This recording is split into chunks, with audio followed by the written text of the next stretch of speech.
నాన్న ఈ ఎమోషన్కి క్యాలిక్యులేషన్స్ ఉండవు. ఒక ఆడపిల్లకు అంతకంటే గొప్ప ఎమోషన్ ఉండదు అనడంలో డౌట్స్ ఉండవు. ప్రపంచం మొత్తం తనకు శత్రువులుగా మారినా సరే కొండంత అంటగా నాన్న ఉన్నాడు అని ఆ పిల్లలు భావిస్తుంటారు. అయితే విధి ఆడిన వింత నాటకంలో 6 ఏళ్లుగా నాన్నకు దూరమయ్యారు ఆ కూతుర్లు. కానీ ఊహించని రీతిలో ఓ అనాథాశ్రమంలో అన్నదానం చేస్తున్న ఆ కూతుర్లకు ఆ అభాగ్యంలోనే వారి కన్నతండ్రి కనబడితే ఆ సిచ్యువేషన్ని చెప్పడానికి మాటలు, వర్ణించడానికి పదాలు సరిపోవు. ఆ సన్నివేశాన్ని బిగ్ స్క్రీన్ పై చూద్దాం.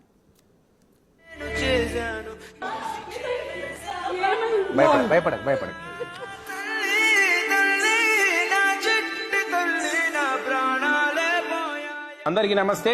ఈ బాలయ్య అనే వ్యక్తిని దాదాపు మనం ఒక 6 సంవత్సరాల క్రితం తీసుకురావడం జరిగింది.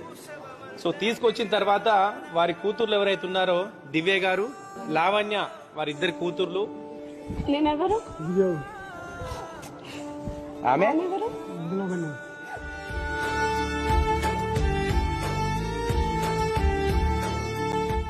వాళ్ళు గత 1-2 నెలల నుంచి కూడా అన్నదానాలు చేస్తున్నారు. ఇక్కడికి వచ్చి అన్నదానం అయిపోయిన తర్వాత మరి నిజంగా వాళ్ళ కూతుర్లు వచ్చి నా దగ్గర కన్నీరు పెట్టుకోవడం జరిగింది. మా నాన్నని ఎక్కడైనా వెతకండి, మేము ప్రతిరోజు వెళ్ళి వెతుకుతా ఉన్నాము, మా నాన్న ఎక్కడ రోడ్ల మీద కనిపించట్లేదు.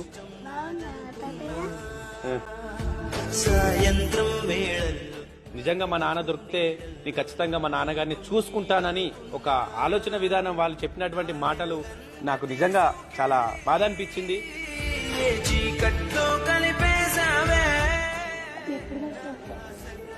మా దగ్గరే ఉండింది, కాకపోతే మీరు చూసుకుంటారా లేదా అని అబ్జర్వేషన్ ఉంటుంది కంపల్సరీ. ఇప్పుడు పెళ్ళైన తర్వాత ఎవరు పట్టించుకోరు తల్లి, అట్లని ఖచ్చితంగా మీరు చూసుకుంటారని నాకు నమ్మకం కలిగిన తర్వాతనే మీకు మీ తాతయ్యని తీసుకొని పోవాలి. ఇక బాయ్, మంచిగా ఆడుకోవాలి నాన్న రోజు, సరేనా? 6 సంవత్సరాల క్రితం బాలయ్య అనే వ్యక్తి మతిస్థిమితం కోల్పోయి ఇంట్లో నుంచి వచ్చేశాడు. ఆ సమయంలోనే జూబ్లీహిల్స్ పెద్దమ్మగుడి పరిసర ప్రాంతాల్లో తిరుగుతుండగా ఆయనకు మాతృదేవోభవ అనాథాశ్రమం సభ్యులు ఆశ్రయం కల్పించినట్టు వెల్లడించారు.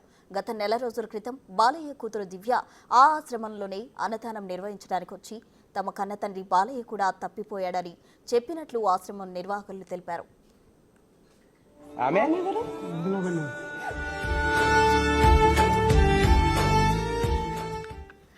ఈరోజు మళ్లీ బాలయ్య కూతురు ఆశ్రమంలో అన్నదానం జరిపించడానికి వచ్చిన తరుణంలో వారిలో తమ తండ్రిని గుర్తుపట్టి భావోద్వేగానికి గురయ్యారు.